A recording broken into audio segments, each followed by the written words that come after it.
I'm chatting with Google Gemini about an old mortgage record. It's nothing scandalous. It's just a homestead Grandpa sold in 1903. But a week later, I come back to review the thread, and half the conversation is just gone. Gemini says it was flagged as a sensitive query. This reminds me of a recent video where I talk about how family search records can vanish overnight. You think you found something solid, and then poof, it's restricted. Well, add AI chats to that poof list. Pop quiz. Do you know what state my dad was born in? Great-Grandpa Bill? Maybe on a homestead somewhere? Nebraska. And instead of Chick-fil-A, you know what kind of food his dad brought home? Taco Bell? 1906 in Holt County, Nebraska. Grandpa hitched up the wagon one dawn.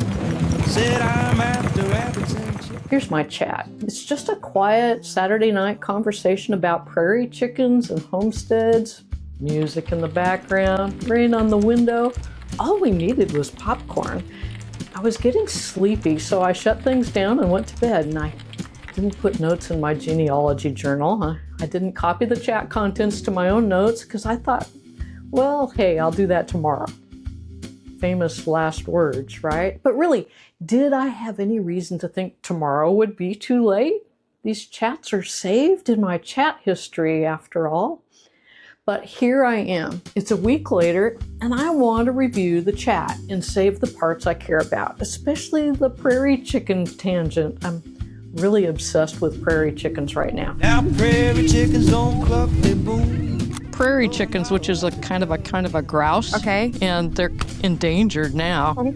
They do something called booming. Booming? In spring, the male birds go courting. They make a big sound called booming. I got so deep into this side trip, I even looked up hunting season dates, how to dress the birds, and a recipe.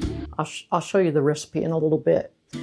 So I'm led to believe Grandpa was out hunting rabbits and chickens in July. And hunting season for those prairie chickens didn't start till September, but apparently I looked it up and there were only 3 game wardens in the whole state of Nebraska at the time, so I guess Grandpa just hunted whenever he felt like it. Booming all the plan, just said birds would pick this fall. Hung his hat, that's all. Here I am inside of Gemini chat. All of these AI assistants look pretty similar. ChatGPT, Gemini, and so forth. It's kind of like texting. You chat in this box down here. Just don't do it the way my mother-in-law texts. Dear Gemini, love, Mom. Here's the part of that Gemini chat where I loaded that 1903 land deed. It was a ways down in the chat. There were no warning messages at the time, but now look, sensitive query on repeat, just over and over. I asked Gemini for an explanation. It said, the safety filter is clearly having a clutching the pearls moment. Who do you think the safety filter looks like? Maybe Barney Fife. Looks like our Barney here got all busy doing a retroactive safety sweep, saw the deed, all those names and legal descriptions and personal information, and it decided to get this sensitive data hidden. Now that I know I can't leave these conversations unattended, it makes sense to Barney-proof them as soon as possible. There are several ways to do this. If you trust Chrome extensions, there are some dedicated to saving AI chat. My favorite is called SingleFile. Please research the extension you plan to use, though. They aren't all trustworthy. You can also use Ctrl-A to select the whole conversation and Ctrl-C to copy. And each platform is a little different, although Gemini is the one that's being reported as the primary AI that is doing this little security sweep right now. You don't always need the entire chat. Sometimes you just want a little piece of it, and you can just cut and paste that part. And sometimes I just say, hey, please summarize the key takeaways from this chat, and that's what I save. Fortunately, our prairie chicken conversation is still here, safe and sound. I didn't lose that. Maybe there's nothing sensitive about hunting chickens, but honestly, I didn't think documents from 1903 should be an issue either. Here's a recipe for prairie chickens in the newspaper. Is it for fried prairie chicken? Actually, it's for prairie chicken fricassee.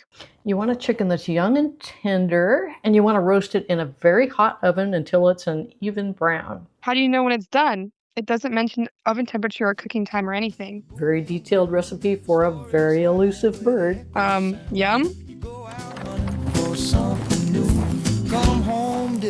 whether or not you're meant to. The internet tells me there are 4 kinds of prairie chickens still in existence. To help keep the rest of these species alive, you can check out organizations devoted to this, and I'll put some links down in the show notes.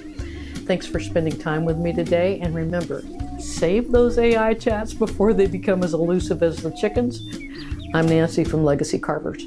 Check the show notes for links you've missed, and if you missed the video where I talk about the disappearing family search records, I'll put a link in there for that as well. 5 days of drifting with plenty to show. Typical Carver, wouldn't you know? Now the prairie's mostly corn these days.